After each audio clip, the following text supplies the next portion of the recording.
You can go ahead and start. All right, cool. So I'll repeat myself one more time. If you have questions as I'm presenting this ACE workshop, just unmute and ask your question, and I will do my best to answer it live as we're going. No need to wait until the end. For those of you who are new to me, I think, which is many of you, there are some familiar names, but some of you have not met me. I'm an instructor in the Center for Biomedical Informatics Research and a member of Nigam Shah's lab. I'm giving this workshop today on a tool called ACE, which is short for the Advanced Cohort Engine, which we developed here at Stanford a few years ago as a tool for searching patient timelines and building patient cohorts over data in STARR OMOP. So you can think of this tool as an alternative to other tools also available on campus for retrieving patient data and building patient cohorts, including Atlas, the Odyssey tool, and also the cohort builder, which also I believe at this point operates over STARR OMOP, or perhaps not yet. No. Okay, not yet. But this ACE is a third or nth tool in the toolkit that you have as a researcher at the School of Medicine for building patient cohorts. My hope is that by the end of today, by the end of this session, which will end by 4 at the outside, you will have a sense for why ACE is a very useful tool to have in your toolkit, its specific strengths, and examples of how to use it for defining patient phenotypes, and we'll talk about what that means, and building patient cohorts and retrieving patient data for analysis.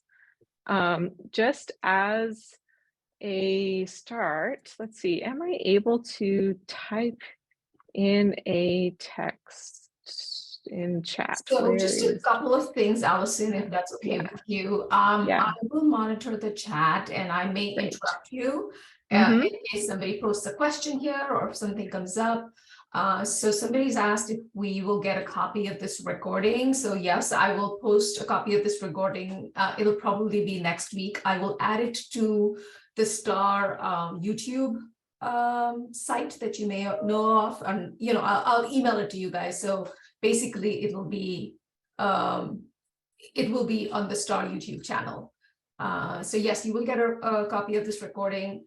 Second thing is, I have gone ahead and put most of you in the Google group, so you all should be able to access ACE and maybe work along with Alison. The one requirement for using ACE is that you do complete a DPA. Many of you have completed the DPA. Some of you haven't. If you haven't, please go ahead and complete it. So in the chance that we ever get audited, we are covered. If for some reason by accident you are not, you can't access ACE, just send me a message with your SUNET ID and I will do it. I tried to add everybody, but I might have missed someone. That's it. Great, thanks. And I am now putting a link in the chat. So this is a link to a Google Drive folder that everyone, if you are logged in with your Stanford SUNET ID, should be able to access. It is a folder that contains a copy of these slides, a copy of our paper on ACE, the supplementary materials that go with that paper, the language specs, and some documentation and practice questions. Don't look at the practice questions yet. I'm hoping there will be some time at the end that we can actually dedicate to doing those and give you a chance to ask questions and try it out yourself while I'm on the call. So just a pointer, that's this link. And also, as Priya mentioned, here's the URL to our ACE instance that if you signed the GPA and are connected to the VPN, will be able to access. So I recommend going to that URL also, because you can follow along with me and try out some searches as we're going and or at the end when we have time for practice questions. Before I dive into the workshop, are there any questions from people at the outset?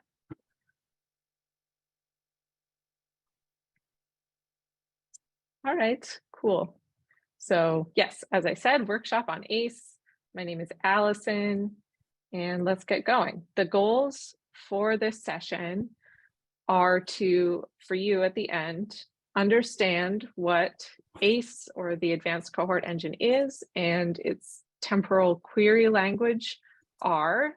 That is the query language that underlies searches in ACE and that users of ACE write searches in. For you to be able to execute some searches using TQL yourself. And also we'll talk a little bit about use cases for ACE, which are also covered in the paper that I linked in the folder that you have in the chat.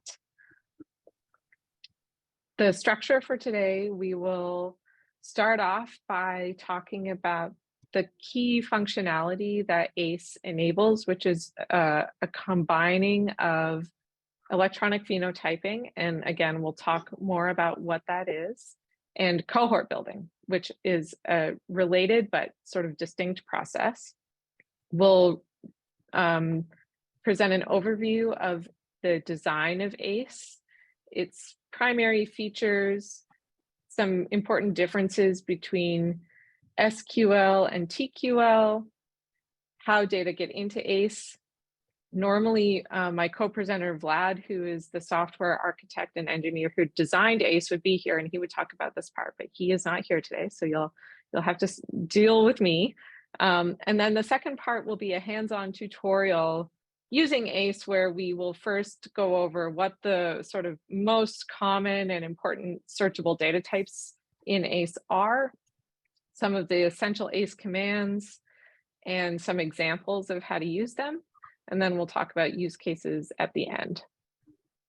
I see people are having an error message that they don't have access to the second link. Is that the ACE link?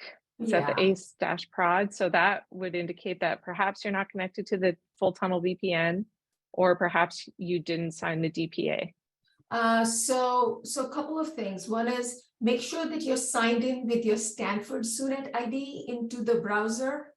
That's really important. Make sure that you're on full VPN.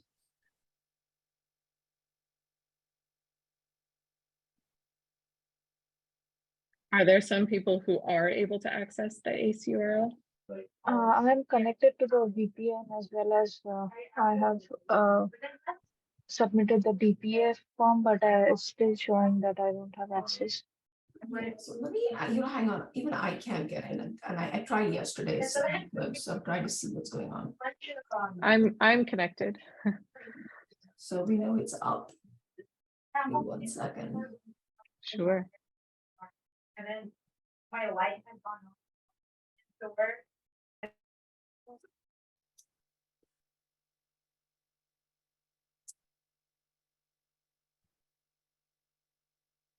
Yeah, it's going to log me in with a different account. Isabel and Sarah both say they have access. IME does as well. So I'm going to keep going. Okay, and I'll keep working with everybody else. Great. And again, if you aren't able to follow along live in ACE today, that's okay.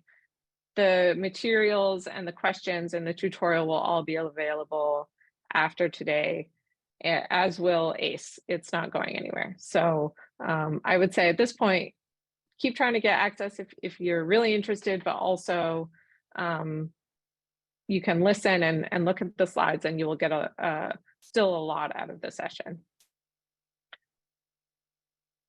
Okay, so I said that we are going to first describe the sort of main advantage that ACE offers, which is the ability to combine phenotyping and cohort building in one process. And I think it's useful to first describe and define what I mean by phenotype, so that we are all on the same page. So a phenotype in ACE's worldview is a clinical event or a clinical condition of interest. So it could be the set of characteristics that define if someone has had a heart attack, or currently has diabetes, or has had a hip replacement. Any and all of those things are a phenotype. And phenotyping is the process of deciding whether that clinical event or condition of interest happened using data in patient records. So if we have this visualization here of a patient timeline where the start of their record is on the far left, that's the first time you've seen any information about them, any record of them in our electronic health records data. And the far right is the last piece of data that we have about them. Phenotyping is the process of finding it and when it happened on a patient's timeline on their using data from their electronic health record. And you can use data in their health record from the time sort of near to when it occurred, and you can also look historically back many years or many months to decide whether it happened. It really depends on what the phenotype is that you are defining. And then cohort building, in contrast, but related, is the process of retrieving a set of patients that meet that specific criteria from a database. So phenotyping is defining the characteristics or rules, if you'd like, that you would use to decide whether or not a given patient record offers evidence that an event or condition of interest occurred. And cohort building is the process of retrieving the set of patients that meet that specific criteria or that have that specific phenotype. What are your questions about that?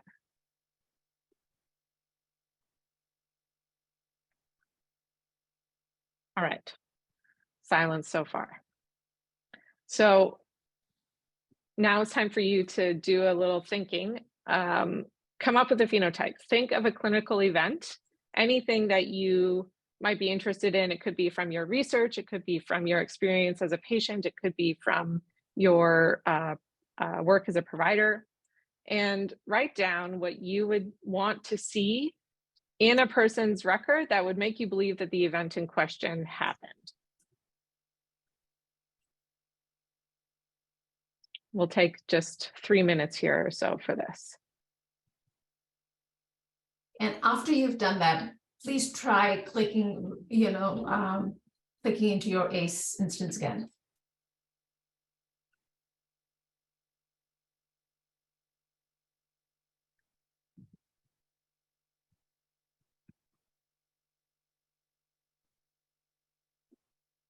When you've written down what you would want to see in a person's record, I also want you to think about and write down how you would decide that you had seen enough evidence to declare that the event did happen.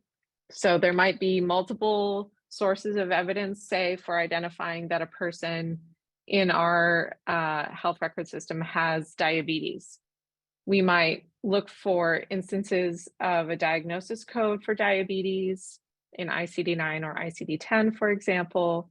We might look for prescription records of a medication that is used to treat diabetes. We might look for lab test results that suggest high blood glucose.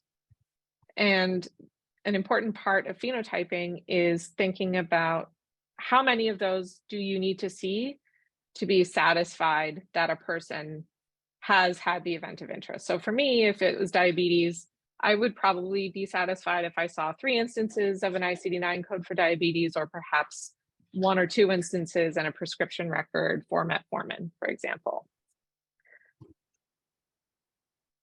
Rob is typing in the chat for a heart attack, ICD codes, elevated troponin, great. Aspirin administration, cardiac catheterization, excellent. So those are some of the criteria and the necessary and sufficient criteria that you would want to look for in a person's record.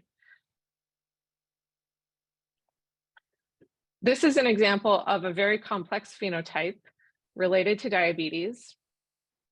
I'm going to want to find male patients who are over 65 years old, who have type 2 diabetes, no history of stroke, and who then went on to have stroke within 3 months after administration of glipizide, which is a medication sometimes used as a second-line therapy for diabetes and sometimes even as a first-line therapy. So you could imagine that I have a study, this is the group of patients that I'm interested in, this is the phenotype that I care about, and I want to retrieve that cohort. Some processes for phenotyping and cohort building involve spending quite a bit of time perfecting the query or code that will be used to pull the patients meeting this criteria from your data. We might spend a lot of time, for example, picking all of the ICD-9 codes that constitute type 2 diabetes and constitute stroke. How do we find records of glipizide? Age is probably pretty straightforward, but even that might be a question of like, do you mean 65 years old when they were diagnosed with type 2 diabetes? Do you mean 65 years old when they had a stroke? And if we spend a lot of time writing that query and then execute it on our database of interest to find that there's only 3 patients who meet that criteria, that is a lot of time spent writing a very complex phenotype query and with little to show for it. So that was one of the main motivations for developing ACE, was that we wanted to make it possible to write your phenotype definitions and really quickly see some examples of patients that the phenotype definition returns to you, so that you can iterate quickly and say, well, if I add this additional ICD code, I only get, 3 more people. But if I add this other ICD code to my stroke definition, I suddenly have 50 more people. Oh, wow, that really means that I should actually incorporate that code into my phenotype definition. That kind of iterative phenotype development is really only possible when you have a tool that makes it easy to quickly define a phenotype and also see the patients that are returned by that phenotype as a process of cohort building. And so this screenshot that you see here is ACE. It's a specific view called Explorer view that we may go into, but essentially it shows you examples of patients and the time of their record that it was true that they, oh geez, how did that happen? Had a glipizide prescription, had a diabetes diagnosis, had a stroke, based on my set of definitions for those things. So this is really the main motivation that we had when we developed ACE. And we had a really specific use case that we applied it for, which was the Green Button project, or the consult, informatics consult. And I can talk about that at the end if there's interest. Questions about this, about cohort building versus phenotyping, and why it's useful to be able to have a tool that combines those 2 functionalities into one interface.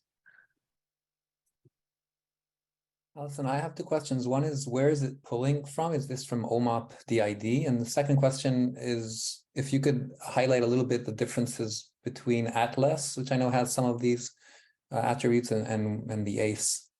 Yeah, great. Hi, Aaron. Nice to see you. Hey, so this instance of ACE is operating over STARR OMOP DID. Okay. And it is updated on perhaps not I think now actually at the same cadence that the DID data are refreshed, or at least a similar cadence. Yep. And the important differences between ACE and Atlas. So Atlas, I think, and there's also a workshop on Atlas, using Atlas. Atlas offers a different interface for defining cohorts. It uses a more form-based drop-down interface where you can define cohort inclusion and exclusion criteria using many of the same features, ICD codes, medication records, time of entry into the data, minimum history.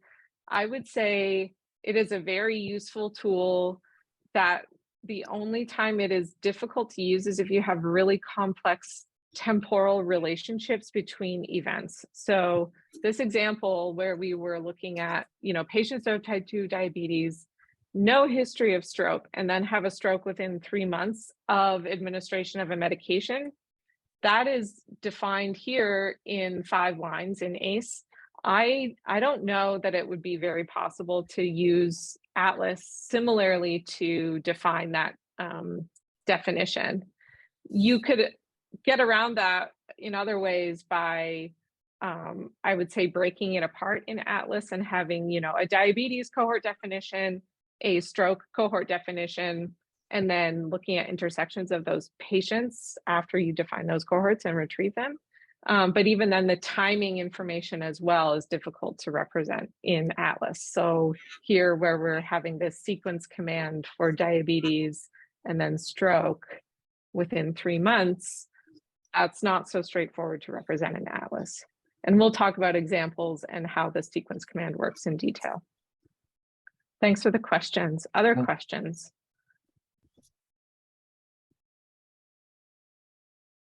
Okay. A little bit about the design of ACE. Again, this is where Vlad would have jumped in and he would have had lots of technical knowledge to drop on you. But the main features of ACE that make it stand out are it is agnostic to both data set and schema, meaning that it is, you know, the instance that we'll work with today operates over STARR OMOP, but it has been used to expose data from claims data sources, from other EHR schemas, not STARR OMOP. So you can use ACE on top of any data structure. You basically define a mapping between your source data and the ACE schema, and you're ready to go. It's specifically designed to be high performance. We have, as I said, used it over claims data with hundreds of millions of patients, and it scales and still provides sub-second query time. It has native temporal query support, which I think is really something that makes it stand out. And the question about the difference between Atlas, I think, is a really good example of where it's valuable. It has a wide range of export features, so you can export data in CSV or tab separated values for use in R, Python, Java. It's very flexible. Query portability between data sets, meaning that you can write a query on one ACE instance and use it in another. Query refinement is fast and iterative, as we'll see in some examples. And we also incorporate knowledge graphs that are specific to clinical domains for enabling quick search. So you can search the ICD-9 code hierarchy in a sort of natural way using ACE, because we've incorporated the structure of that knowledge graph into the search engine. And there are others that are like that as well. Medications using other terminologies and so on. So these are some of the features that are valuable. And then SQL versus TQL. So I said at the beginning, ACE uses something called the temporal query language, or TQL, which is a new language that is custom to ACE, that is natively temporal in its design. So whereas SQL, the advantages of SQL are that it's generic, meaning it is, you know, a structured query language over a relational database that is independent of the domain. It does not focus on temporal data. You can incorporate searches based on temporal features if you have, say, columns with timestamps in a relational database, but SQL is not really designed to enable operations that take time into account, like before or after. It uses column and row data operations, generic column queries, schema-specific queries, so you can search for specific columns that are unique to a given schema, and it uses complex joins. TQL for knowledge graphs. TQL is specific to medicine. It is temporal in its design. It focuses on patient data objects as opposed to columns and rows. So each patient in the ACE database is a patient object. It focuses on medical feature-based queries that are schema agnostic. So it doesn't care about the underlying schema of the source data. And as we said, it has native support for hierarchical expansion in clinical knowledge graphs. Data get into ACE by ingesting data directly from STARR OMOP. It uses an extract, transform, load, or ETL process that generates a time and feature index representation of each patient record from STARR OMOP. This figure on the left is a visualization of the schema that underlies STARR OMOP. It's the OMOP Common Data Model, or Observational Medicine Outcomes Partnership Common Data Model. There's great documentation on the STARR website about STARR OMOP and the OMOP CDM. We read data directly from STARR OMOP for in populating our ACE instance here at Stanford. Any questions about that?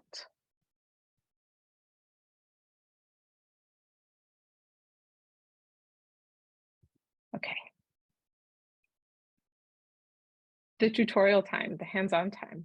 So this first part will talk conceptually about what ACE operations look like, but you can also follow along and practice in your ACE browser if you're interested as we go. We'll start with the basic commands and move up in complexity as we go along. Again, whenever you have questions, feel free to unmute and ask. So first things, age and time. We're going to use our patient record timeline view throughout the rest. So far left is the earliest time point that we have in a person on this line. Far right is the latest time point that we have any information about a person in our STARR OMOP data. You can do searches to find people who have a specific age range. That looks like age, open bracket, start, comma, end, close bracket, so 20 to 30 years. And ACE will return the time interval that is true from a person's record. So that's this green rectangle here as a subset of their record. So this will be the time that it was true that we have data for people between the age of 20 and 30 years. And if this line represents one person's timeline, you can imagine ACE is searching over all patient timelines in our data corresponding to all patients and retrieving all of them when you do this search. So you can search for age. You can also search for calendar time-based restrictions. So records between the year 2015 and 2017, for example, and that might be what this yellow rectangle returns for a person. And you can get even more specific and talk about specific dates. This will, because this is the STARR OMOP DID, this will search the dates that were jittered in producing the DID version of the data. So that's the notion of calendar time that ACE has access to. It depends on the source data that it's operating over. In the case of STARR OMOP DID, it will be the jittered dates for patients that were produced in the process of de-identifying their records. Can I ask? Yeah. Jittering dates keep like some relational dates the same, like, you know, yes, length so of stay. the same let's say we decide that for each person we're going to jitter their dates by a random amount. The random amount is the same for all dates in a person's record. So the amount of time between events is maintained, but it's just the calendar time that is shifted slightly. So if you're doing analyses that are really dependent on calendar time, like this is when a medication was approved for a specific use, and you want to study a patient cohort around that specific calendar date, then that's a good reason to make a request for the identified data. Right? Priya looks like she wants to say something. Oh, you're muted. I was just going to jump in and say that the dates are jittered by plus or minus 30 days, no more than that. And yes, the jitter is persistent for every consecutive STARR OMOP data dump. Thanks. Cool. Other questions? Okay. So in addition to age and time, calendar time-based, we can also search patient demographics using ACE. So for example, gender equals female. And here, because the STARR OMOP schema and therefore ACE have the ability to assign demographic information to be true for a person's entire timeline, when you search for people based on those features, their entire timeline is returned. So this is something that's really important about ACE because it's a temporal search engine. The data that are returned by a search are always defined in terms of time intervals in a person's record. So here we're returning a person's entire timeline because it was true for their entire timeline in the STARR OMOP schema that their gender was female in this example. Whereas in these temporal based searches here, we were returning subsets of a patient's record because those are the time intervals that it was true that they were between 20 and 30 years, for example. Gender equals female will return entire timeline for a person. Similarly, race-based demographic searches will return entire timelines, so you can restrict it to, for example, race equals Asian or ethnicity equals not Hispanic or Latino, and it will return entire patient timelines. And you can search by any of these commands or in combination, and we'll show how to use them in combination in a little bit. And then you can also, for patients where we have a record of death, retrieve that using ACE as well. And their death is a specific time point in a person's record that we have from their source data. So you'll return a time point. ACE returns a time point when you request death information. Okay, so that's sort of time, demographics. Now we'll dive into health-specific type searches. So medical procedures use the CPT terminology, the common procedural terminology, and ICD-10 procedure codes. So here you can do a search for a specific code, and we'll show an example of what a specific code looks like. What's important is that these commands return time points that were associated with the record where a given CPT code or ICD-10 procedure code was captured. So unlike here where we were looking at whole timelines or time intervals, these return time points. And so here in yellow is maybe one CPT code, and in green is one ICD-10 procedure code as an example.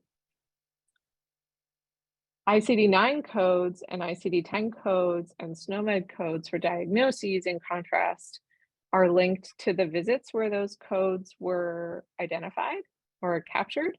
And so they return time intervals, which are consist of time points with a start and an end. So again, here, these are always time points. ICD-9 and ICD-10 are usually time intervals. Primary or secondary refers to metadata about how the code was captured, but we don't really use that very much. It's supported by ACE. I'm not really going to go into the specifics of that, though, just to show you that you can. Medications, we use the RX CUI ID space from the NLM. So this is a vocabulary for medications where drugs have a numeric identifier. And so you can search for RX equals some number, and that will return the time intervals where we have a record of their prescription or medication administration in the case of data from the medication administration record. You can also specify drug route and drug status. So intravenous, for example, and dispensed as examples of those specific properties of drugs that you can search. The other way you can search for drugs is by their class in the anatomic therapeutic classification system. So for example, if you didn't want to have to specify all, n number of statins that we have a record for in STARR OMOP, you could instead search by the ATC code for lipid lowering medications and retrieve patients who had any drug with that class, a record of their prescription. And ACE will actually provide you the ability to search by name of class and name of medication. So you also don't even need to know the ID or the specific code. You can free text search to get the code corresponding to the name of a given medication. And we'll show examples of that. But again, time intervals are returned for medication records in ACE. And then the measurements include labs and vitals. So you can search for things like blood pressure or HbA1c or BMI, and you'll return the time points that it was true that that lab was taken or had a given value, or that value or that vital was measured and had a given value, for example. So covers the basis pretty well of the kinds of patient level features that are useful for defining phenotypes and building cohorts. And then there's some administrative data from the more healthcare provider level that is also useful to be able to search. So the department where a visit was recorded, or the visit type, so like inpatient or emergency department or outpatient. You can also do searches using those features. And again, ACE will return time intervals when those properties were true.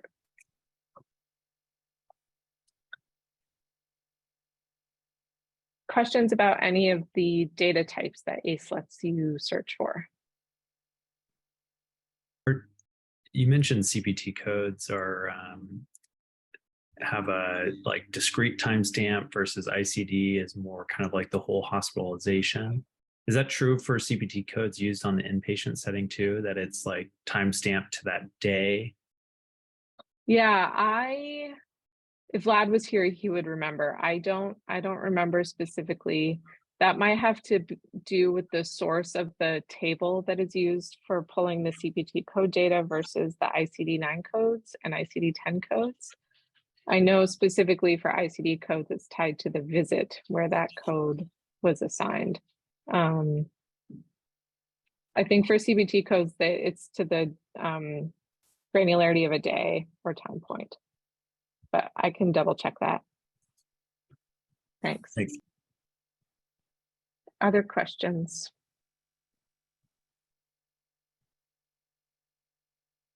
Okay.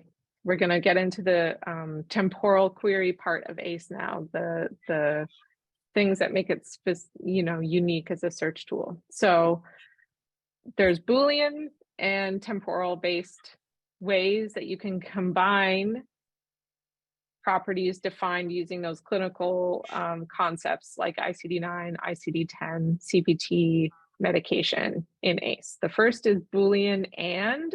So here we can say, let's say we have a person's record where they have some green time intervals and some orange time intervals, and you can think about whatever you want green to be. It can be a procedure, and orange could be a diagnosis if you're interested. If you do a search for patients who have both green and orange, you do that by using the and open bracket green comma orange here. You're going to return the entire patient timeline because these are Boolean operations that say, find me people where it was true at any point in their record that they had some instance of green and some instance of orange. Similarly, you can do an or search, an or Boolean to say, I want people who had green or orange, and it will return both patient timelines complete start to finish for those people because they had either green or orange. And then you can also do not green to find only the subset of people that had no instances of green in their time in their patient record at any point, and it will again return their entire patient timeline in gray to indicate that green was simply not present. So these are the Boolean operators that you can use in ACE, and or not. They each have corresponding temporal versions called intersect, union, and invert. So intersect, green and orange, is more specific than and. It asks, find me the specific intervals in time where it was true that there was both an instance of orange and an instance of green, and it will return only those time intervals in blue here. And one nice thing about ACE is this is where it kind of blurs the lines between search tool and programming language a little bit with TQL, is that you can assign the results of a search to a variable so that you can then use that variable in subsequent searches. So this is an example of returning the result of intersecting our green time intervals with our orange time intervals and assigning them to a variable that we're calling blue. A big difference here is that we're not returning whole patient timelines anymore. We're returning only the subset of patient timelines, aka time intervals, where both criteria were true in the patient's record in time. And this is an example of something that's pretty difficult to do using Atlas, for example, specifically to return only those time intervals where it was true. You can do the same thing with the equivalent of an OR operator. It's called union in ACE. So you can say, I want all of the time intervals where a person had either some record of green or some record of orange, and I'm going to assign it to a variable called red. And so that will return this entire set of time intervals in red here, because there was either green or orange in this case.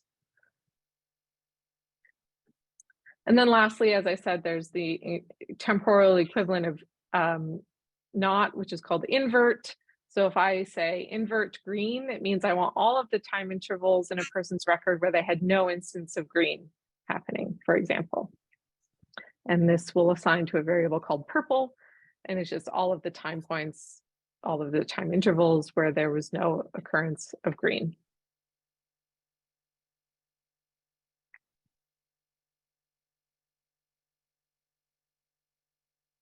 These are the most valuable commands in ACE, in addition to sequence.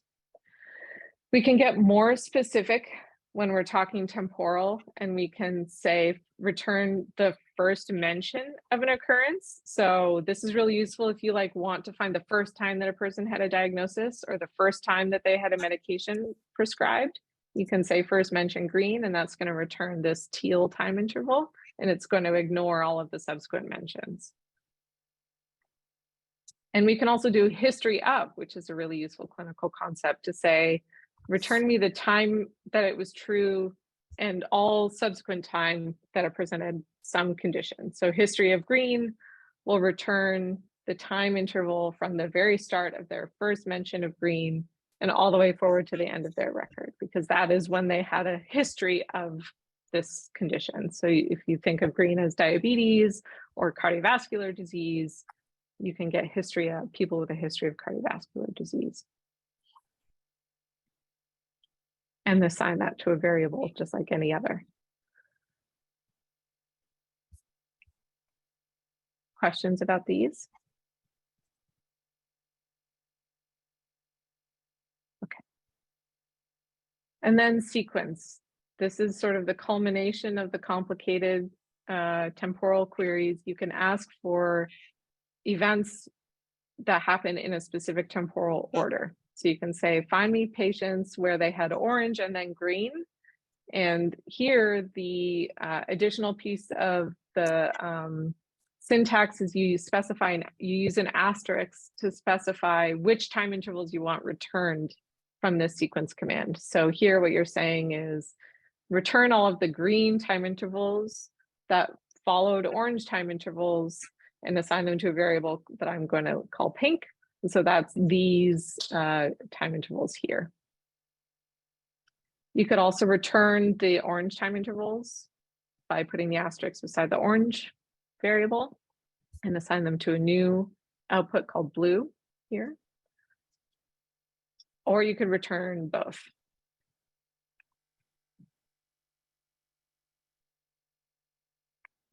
Really, really powerful. There are not many tools that enable this complexity of temporal-based search in relatively a small number of lines. You could do this in SQL, but it's going to be like 5 pages and it's not going to be a lot of fun. We've done it. This is better. You have to learn this language, but the benefit is that then you can express fairly complex phenotypes in a condensed language and get the results very quickly. There's also flexibility in the output that ACE enables using the export command. So there's documentation, there's that has the specifics of using the export, but basically you can, the first argument in the export command is the cohort that you want to export some data for. The second argument is the time intervals that you want output, and then the pink or the last set of arguments are what you want to extract or export. So you could say, I want to, for the patients who have ICD-9 code 250, I want to export all of their ICD-9, ICD-10, and demographics data. For patients with ICD-9 code 250, I want to output all of the times that it was true that they had this medication, Rx equals 161, and I'm going to assign it to a label called intervention. So then you'll actually end up with a column named intervention in your export file. So TSV output. Or I want all of the drugs during any inpatient visit for patients who have this ICD-9 code 250. So these are the just examples of how you can export data, and you get a CSV file that then you can do analysis on. Questions about that?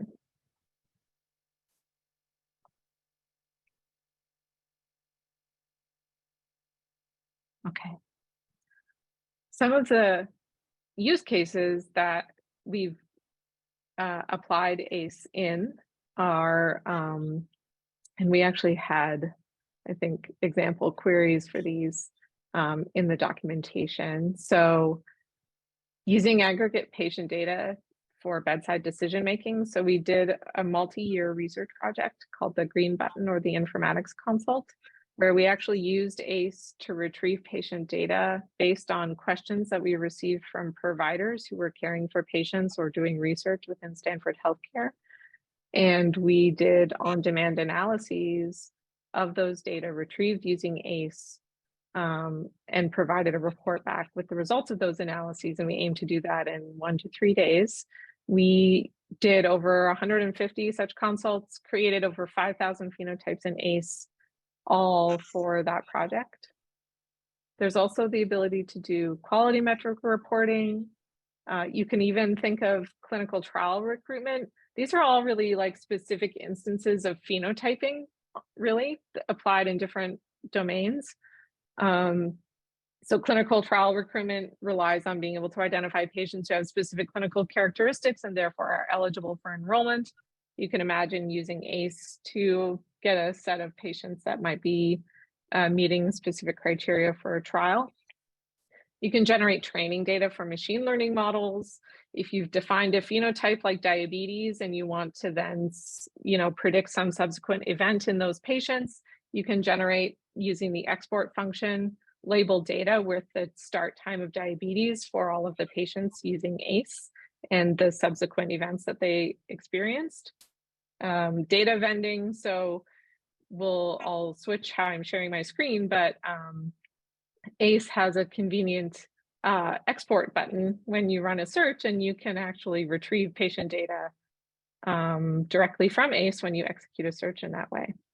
So these are just some of the use cases that we've designed ACE to support, and which in some cases are actually being used for it in the School of Medicine.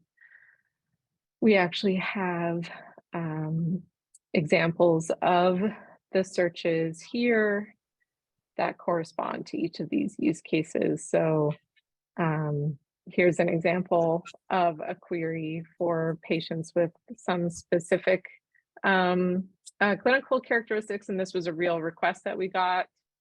I'm not going to go into the details here, but you can look at them yourselves in the documentation. There's quality metric reporting. Here's an example of a HEDIS measure expressed as a series of ACE queries.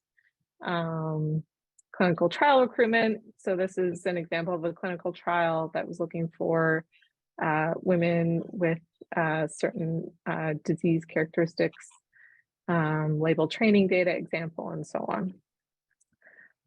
So we're at 3 o'clock. We still have an hour of time. I would suggest that you try your hand at running some ACE queries. So we've come up with a set of 9 questions for people to try in this document that I'll paste again in our chat. And I will switch views to the ACE browser. So here are the example questions. If you scroll to the second page, there are the solutions. So stick on the first page for now, and open your ACE browser, which looks like this. And we can walk through some on your own or together. I will stay and answer more questions and also show examples of using ACE based on things people want to see more about.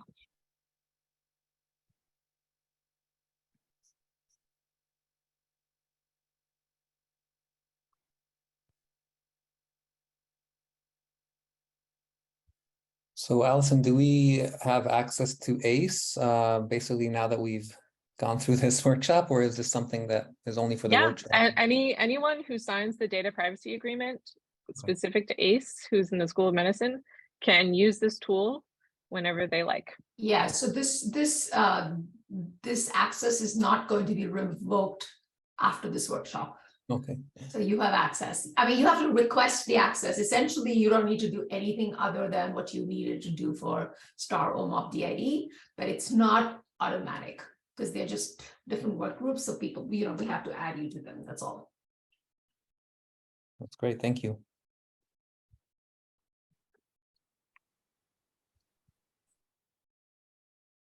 And then one thing I did try when you were talking about years, I typed in year parentheses 2016 comma 2021, and then but it gives like an error message saying extraneous input, can't parse query at Y. I'm not sure.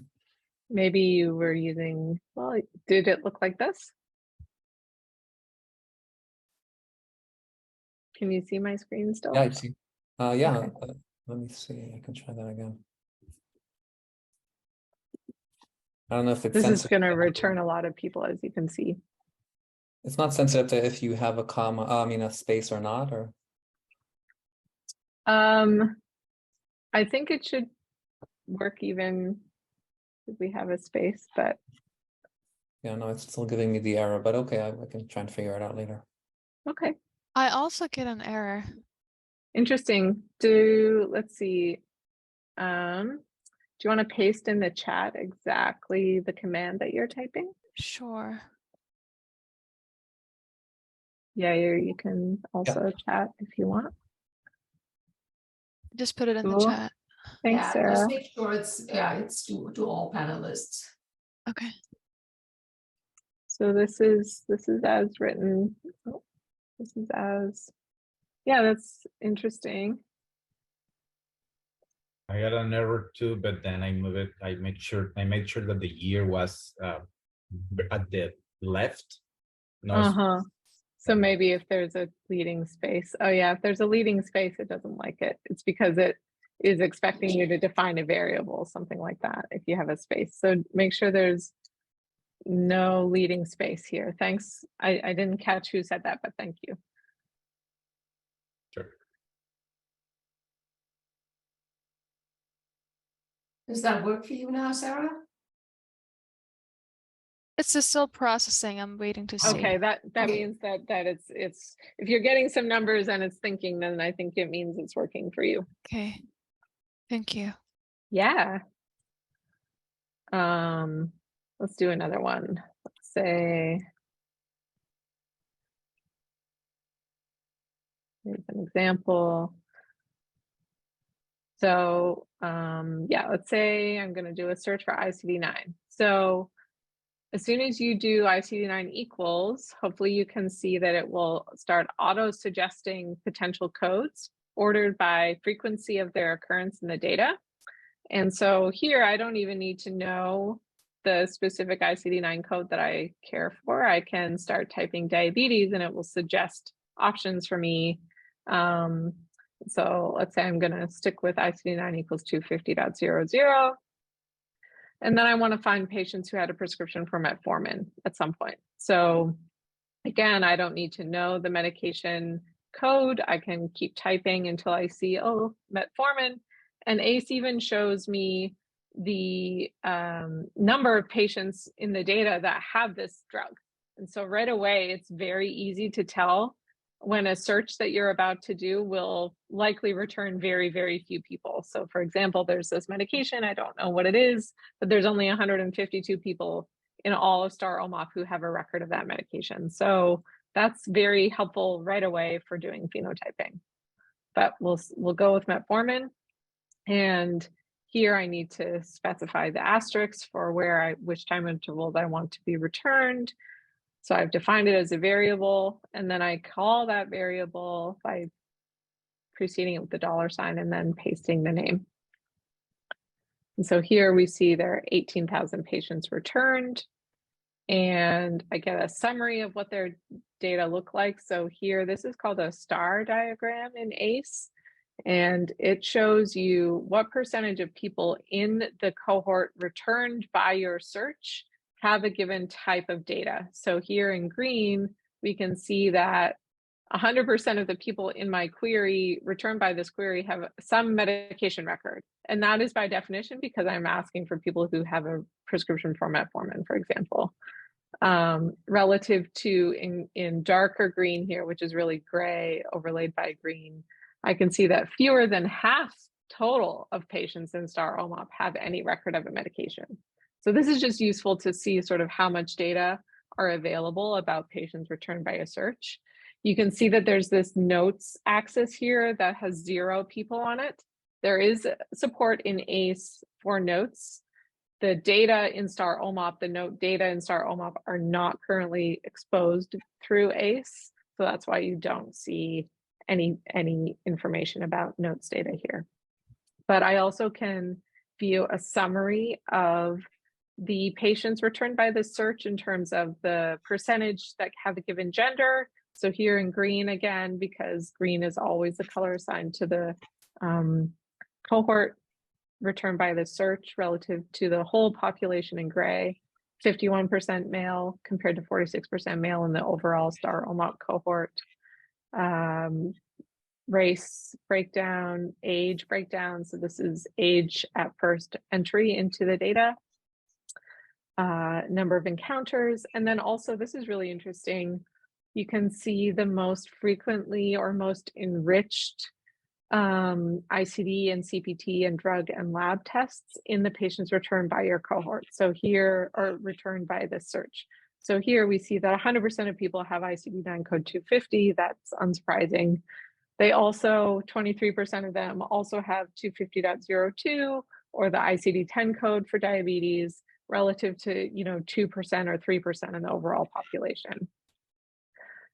These are the procedures that are most enriched in this cohort: chest x-ray, physical therapy evaluation, ECG trace.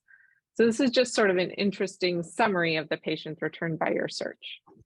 So most frequently prescribed medications and most frequently performed labs.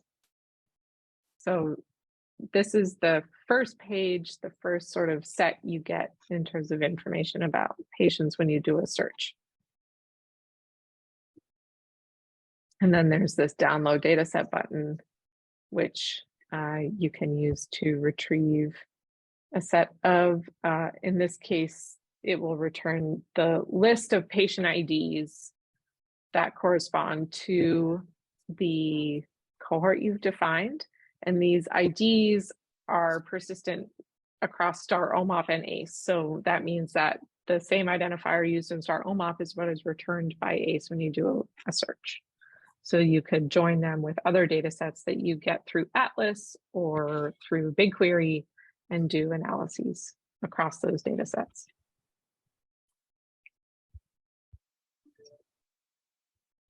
Thanks, Red. We think it's pretty cool. We've used it for a lot of things. It's hard to sort of explain both the underlying, like how to use the tool, and also lots of ways that we have used it in projects in our group and in others. But we want more and more people in the School of Medicine to have access and to make use of this, because it's really very a powerful way to define complex patient phenotypes.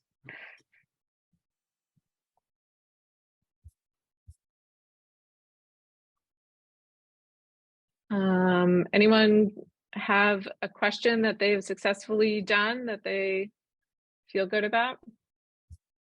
Or questions about a question? So for defining a specific race and age and diagnosis, do I can just put it all in one line, or do I need to? Sure. So let's see. You want let's try this one. Let's do this one. Here we go. So first thing, you can comment code as well. So we want to find all women who have race recorded as Asian, aged 40 to 45 years with diabetes.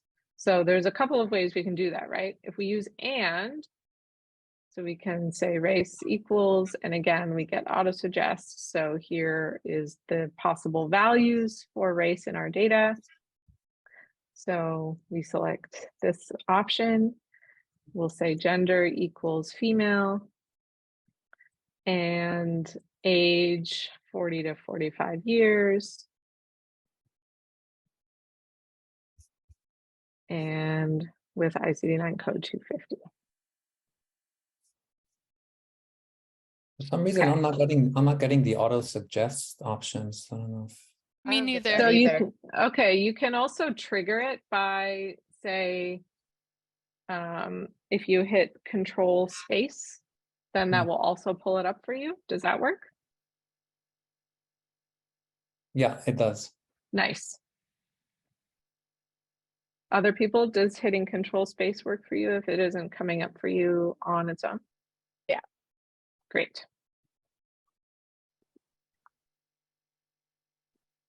And actually, you can do the same thing to see all of the commands. So if you don't type anything, if you have your cursor and you want to see all of the possible ACE commands, just hit control space and then you'll get an alphabetized list. You can see there are lots. And we only talked about some of them here, the more commonly used ones, but the documentation here and the language specs here do a more complete treatment of the possible functions that you can use in ACE. So back to this example. This is an and, this is a Boolean. So it's going to say, I want to find all people where any of these properties were true at any point. Okay, so I see someone, control space isn't working for them. Okay. Why don't we? Does it have to be all caps, or it could be lowercase? No, it can be lowercase too. Yeah. Perna, why don't you follow up with me offline and we can maybe share your screen and see how we can get it working for you. Okay. So if we do this search, we get only 976 people. So that's interesting. If we were to replace the and with an intersect, what do you guess will happen in terms of the number of people returned?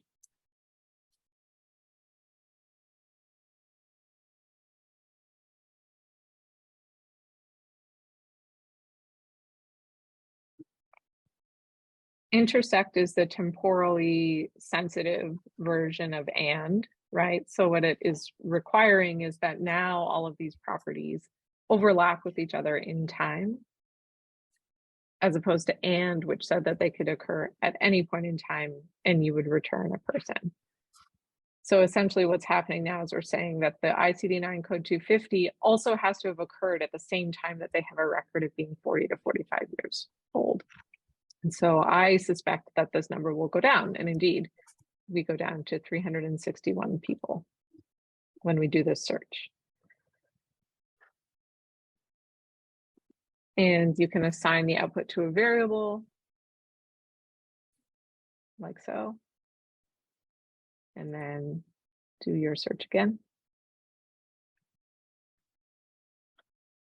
If you want a specific age, like 4 years only, is there any other different syntaxes, or we just repeat the You would do it like this. You would do 40 years to 40 years.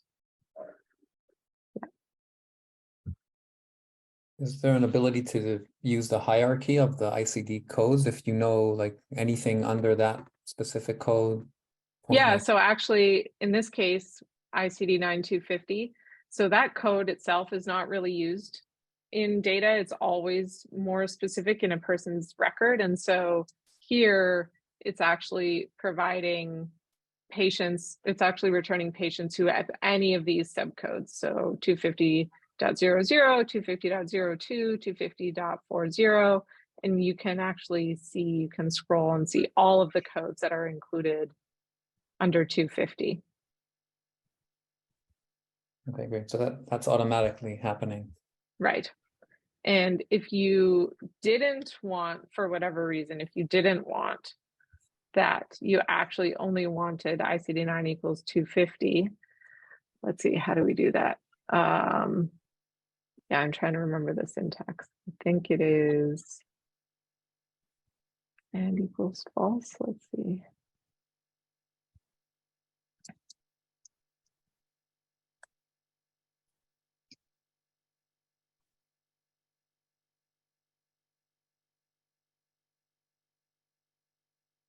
Mm-hmm.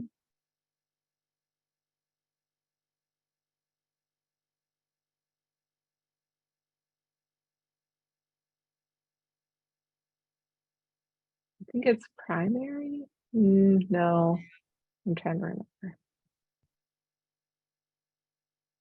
Right.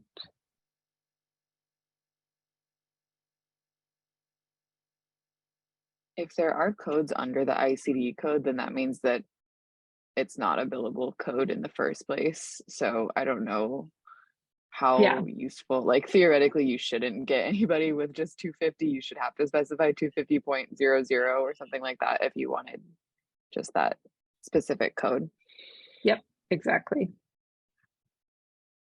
Thanks. I'm failing to remember from the documentation, but there is a way if you wanted to. Oh, original, there it is. Yeah.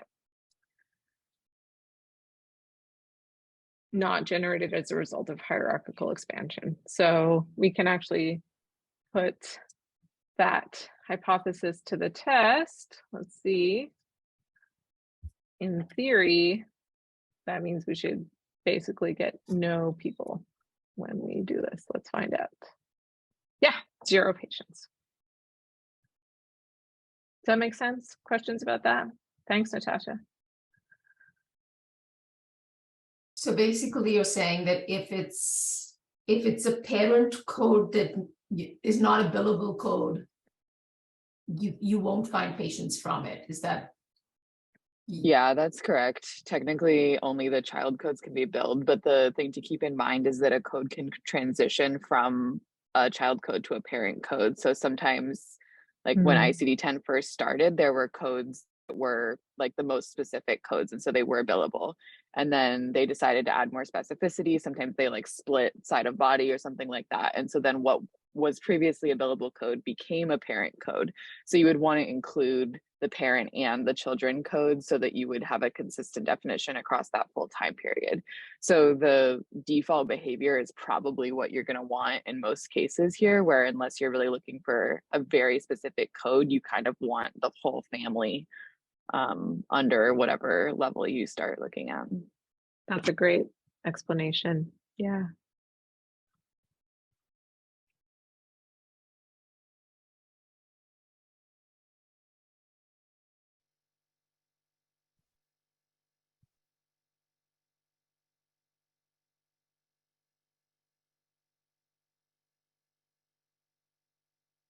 Let's try this one. This is a good sequence example. Yeah, question.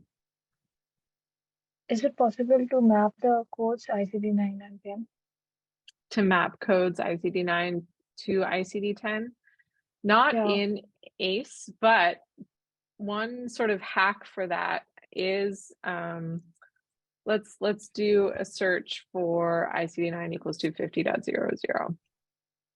And let's say I don't really know what the corresponding ICD-10 code is. So it's possible to look that up.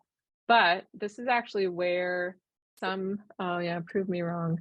I was going to say this is where some of the data summaries are useful here, because sometimes you'll actually see the corresponding ICD-10 code ends up being also one of the top codes that is present in this summary.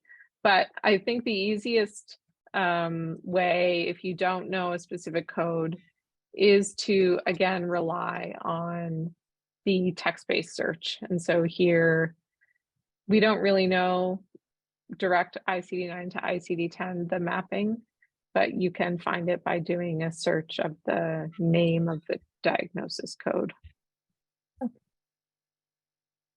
Yeah.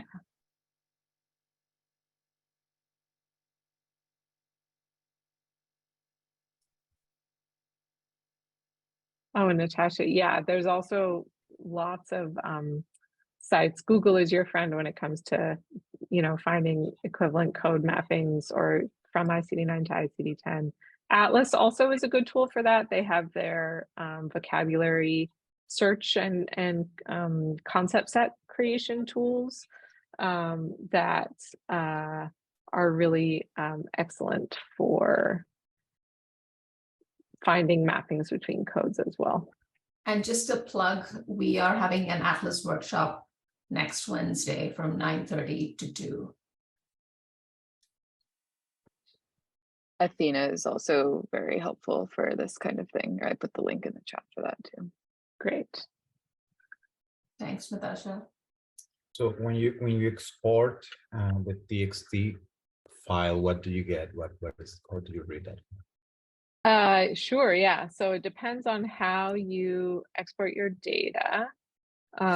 So if we do just a set of patient IDs, then I'll show you what that looks like.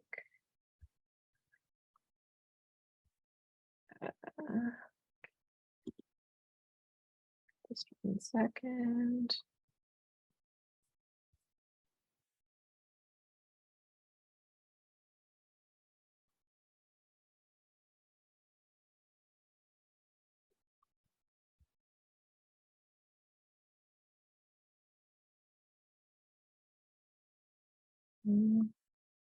I'm going to stop share and reshare a different file.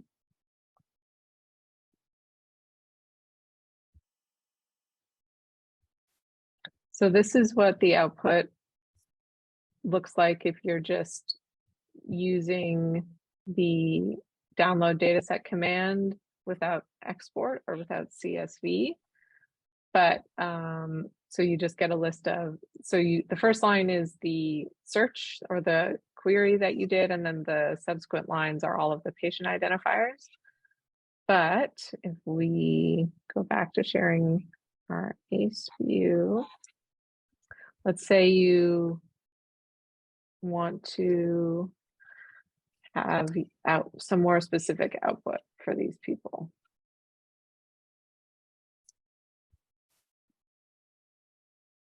We have our diabetes and metformin group, and I want to export for these people, let's say, their demographics and their ICD-9 codes.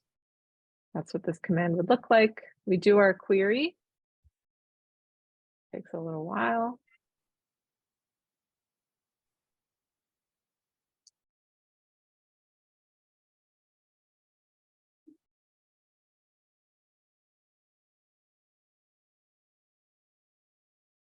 This time it's a longer search because in addition to doing the search, it's also retrieving their data.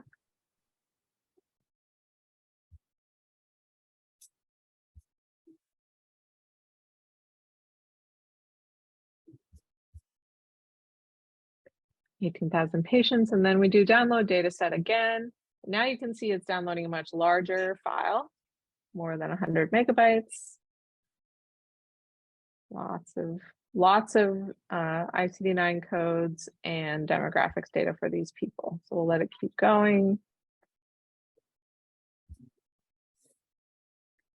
The patient ID is an stand for internal patient ID, or is this social security number? What is the ID? It's a STARR OMOP patient identifier. So when the data are ETL'd from Epic Clarity to STARR OMOP, there's a patient identifier assigned, and that's what ACE uses.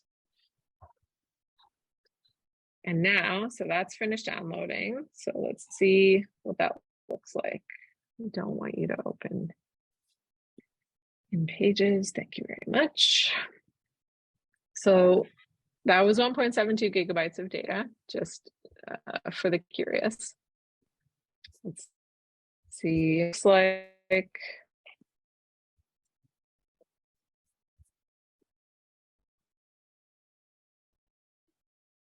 here we go, just 1 second.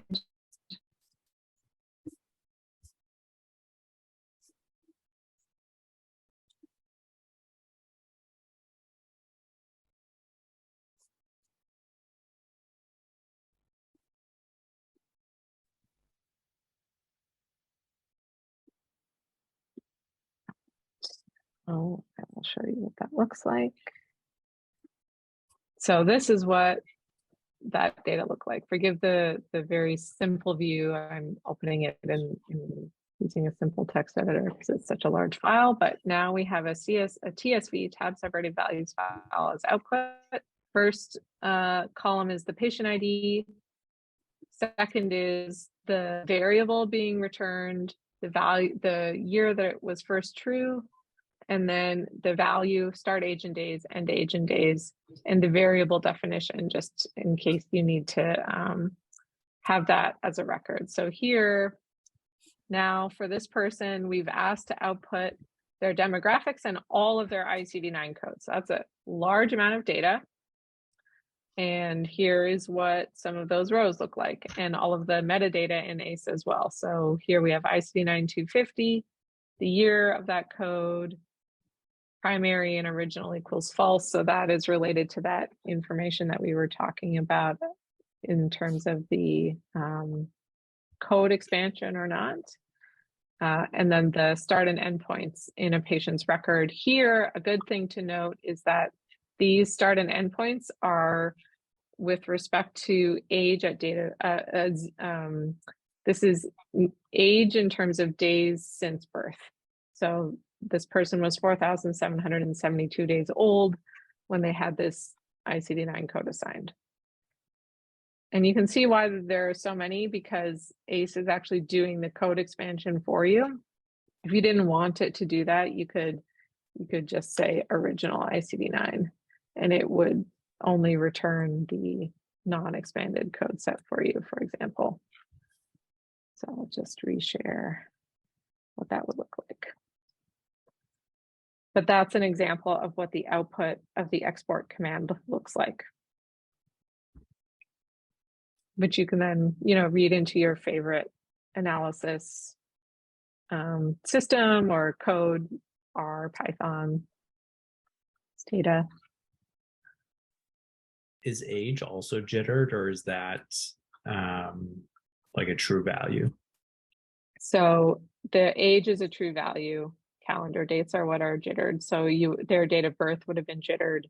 The time of all of the other events would have been jittered, but the age is a relative value, is just age in days since birth. So that's accurate, except for people who are 90 or over, which I actually am not sure what the latest process is for that.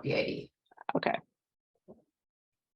Yeah, so if you're 90 or over, records from people captured when they were 90 or over are not in STARR OMOP. Yeah. So encounter data from people once they're 90 and over is not in STARR OMOP, DID. You can with an IRB request it, but yeah. Great questions. If you use just this de-identified data for research, do you still go through the same IRB channels, or because it's you don't need an IRB? That's not what we're new. trying to say. We're like trying to democratize it. That's great. Yeah, by essentially signing the so there was quite a bit of work required on, Priya's team side to essentially generate a version of these data that were deemed sufficiently de-identified to make available without an IRB protocol. So I actually just want to put in 2 words of caution, which is that you need to sign the DPA, and this data can only be accessed on the HIPAA compliant Stanford, the neural platform. Those are the 2 requirements. Right. So you can't really download this data and publish it elsewhere or anything like that. As in, you can't put it on some public website. Correct. You may, if your laptop is approved for access to high-risk data, as in if your hard drive is encrypted, it's registered with BigFix, etc., then you are also approved for accessing those data locally. So that's why I am downloading files and showing them to you on my machine. So those are the 2 ways that you can access these data. But yes, don't put them in, GitHub repositories, don't publish them on websites. Yeah, because we recently had to go through legal and compliance again, and we're informed that even though this data, is de-identified, it is still high-risk data. So, yeah. That makes a lot of sense. Thanks so much for making this resource available. You're welcome. Thank you. We really want more people to use it and poke holes at it, because we need to improve its quality. We want to improve its quality, but that will happen when more people use it. So, yep. Other questions from people about examples of ACE searches as you're doing the example questions?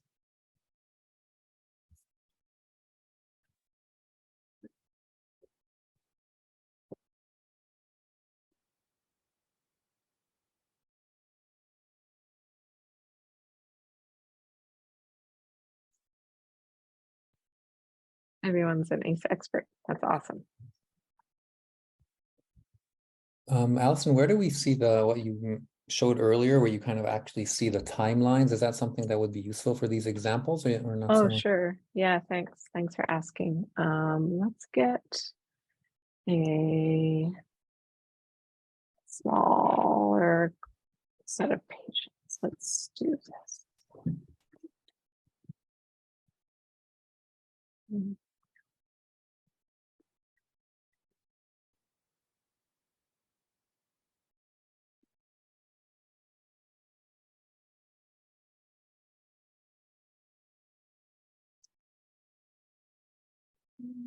See how many people we get when we do this. Hopefully some. Okay, 4,000. Okay, so now if we want to do a different view of these data, that's the Explore tab. So oops, I went over that a little fast. So we're here. You've done a query, 4,000 people. You want to do a deeper dive into a view of their individual records, let's say. You can use the Explore view to do that. So copy what you have available in your text bar, and then we can go to the Explore view and do a query here.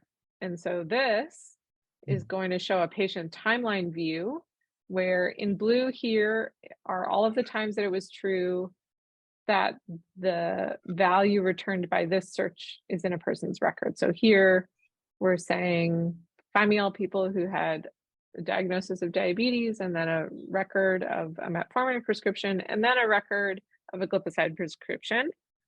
So in blue, those are those glipizide prescriptions. You might be interested to know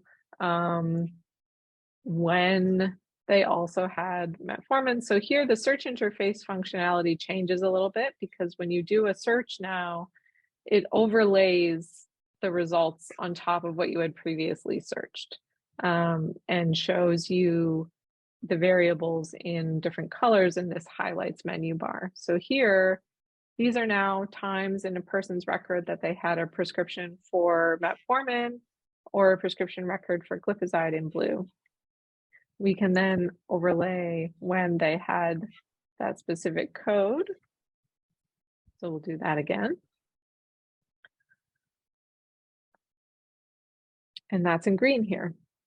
This is a very useful way for building phenotypes and also checking that your phenotype is giving you what you want. For example,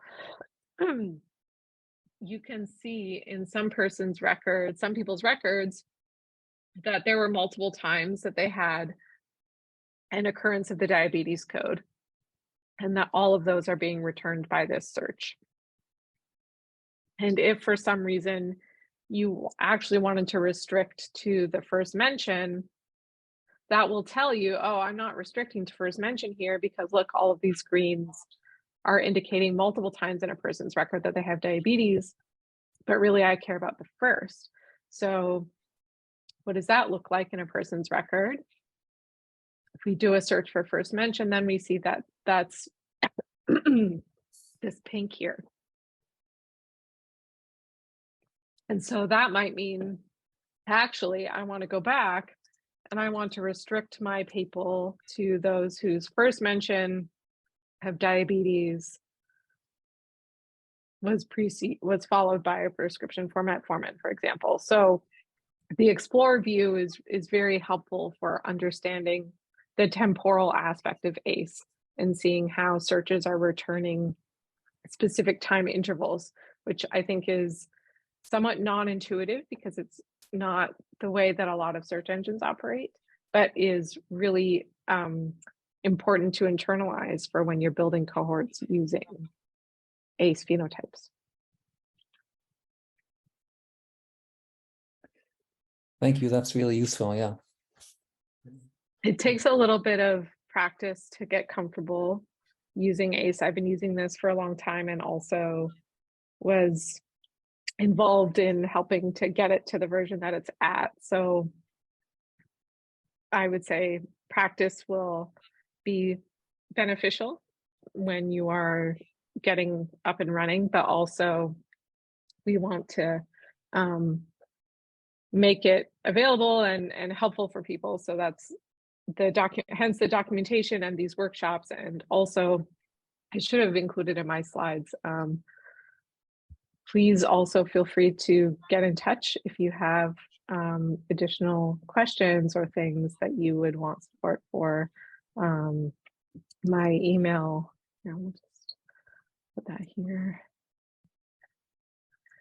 This is my email, and Priya's contact info. You also have VR resources for you in getting familiar and comfortable using ACE.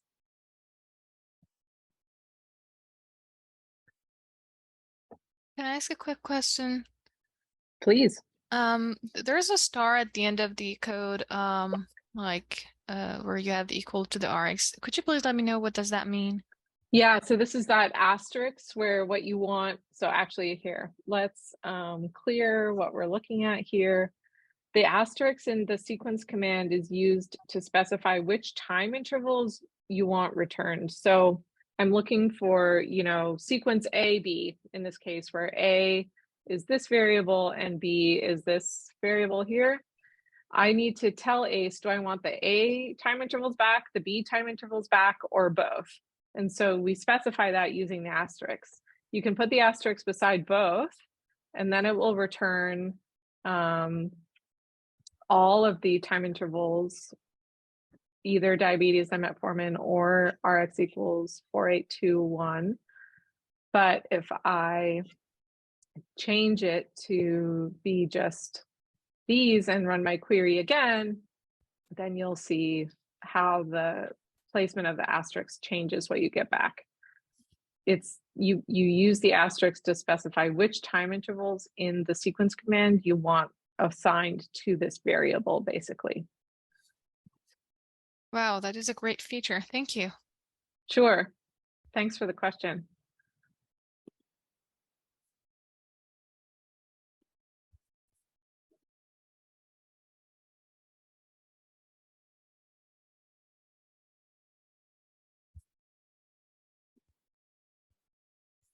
So Alison, are people can still send requests for features? So my understanding is the current instance of ACE, or the current version of ACE that is running, is no longer under development because of the license that Stanford has for using ACE. So ACE is now licensed, it's patented and licensable for use. And so Stanford has licensed a specific version of ACE that is static, is the way it's currently set up. Got it. Yeah. There are newer versions of ACE that have additional functionality, but that is not the version that has been licensed by Stanford. Got it.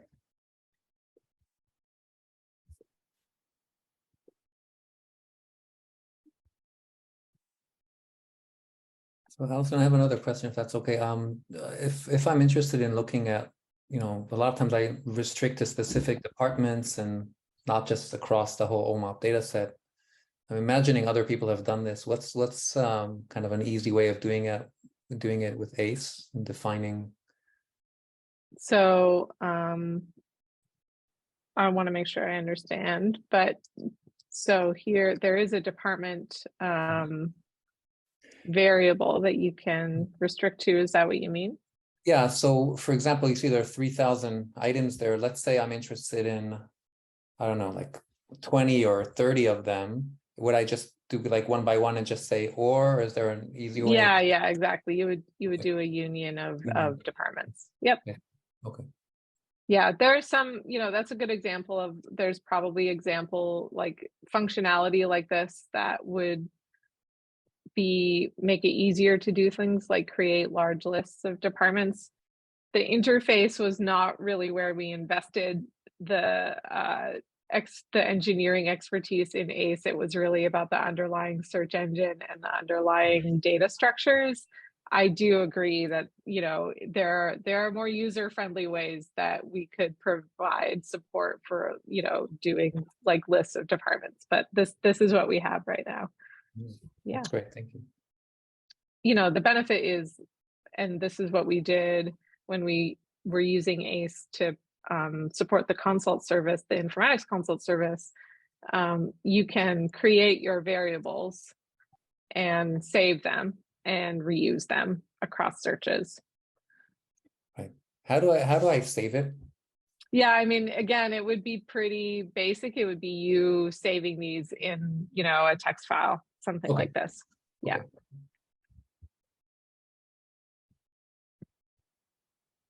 Thank you. So in this version, there's no functionality to save the equivalent of concepts or. Right. Newer versions do have that, and we explored that functionality, but it wasn't used very much in the end. So it's not in this current version. Okay. Yeah. Can variables have a space, or does it have to be without a space? No spaces in variable names. Okay. Yep. That's the other thing that is still a challenge in ACE. The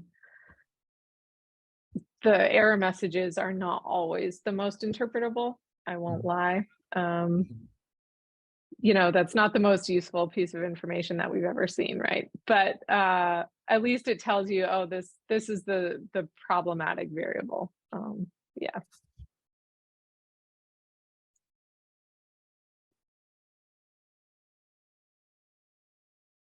So when we run the query, it will run the whole codes that we put in the in this box. Does that do that? Okay. Is that what you mean? Sorry, maybe I don't understand your question. So like in R, what I used to do is just, if I select a line, R would just run that line of code. What I mean is that, can we select it and then run query and it will just run that piece of code, or whenever we click on query, it will run the whole codes that we put in this box? No. So here, for example, we're defining two variables. ICD-9 equals 250 again, just to be boring. and this department's variable. I've defined two variables. I'm only calling or retrieving the results of this one when I specify $DEPTS. It's not going to return the results of A. It will only return the results of A if I request A. So is it the last query that's on that in the box? Yes. Okay. Well, it's running everything in the box, right? It's just only returning what you've. No, it's not running. return. It's not going to be running A unless I actually ask it to. So you can define a whole bunch of variables.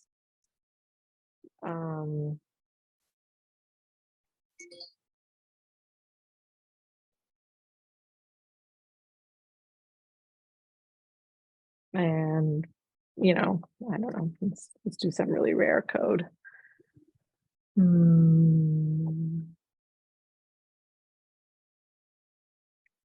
And it's only, if I call A, it's not going to execute B. Okay. But it's based on what you call using the $, not based on highlighting or selection of commands or anything like that. Correct. Yeah. Okay. Thank you.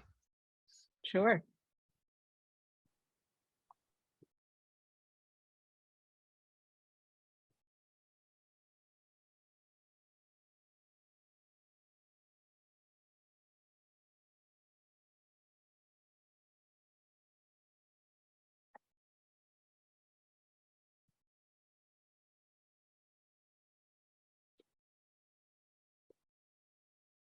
So this was actually super useful. Thank you so much, Alison. If there are no more questions, I'm happy to give you back your 14 minutes. Yeah, thank you so much. I am happy to answer, you know, other questions by email if people want to reach out. This content, these links will persist.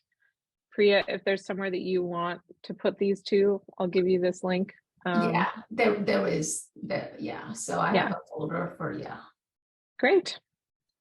Thanks, everyone. Great questions. Great to semi-meet you all in this workshop. Yeah, thanks so much, Alison. Thanks, everyone. Thank you, Alison. It was excellent. Take care. Bye-bye. Bye. Thank you, Alison and Priya. Thanks. The preceding program is copyrighted by the Board of Trustees of the Leland Stanford Junior University. Please visit us at med.stanford.edu.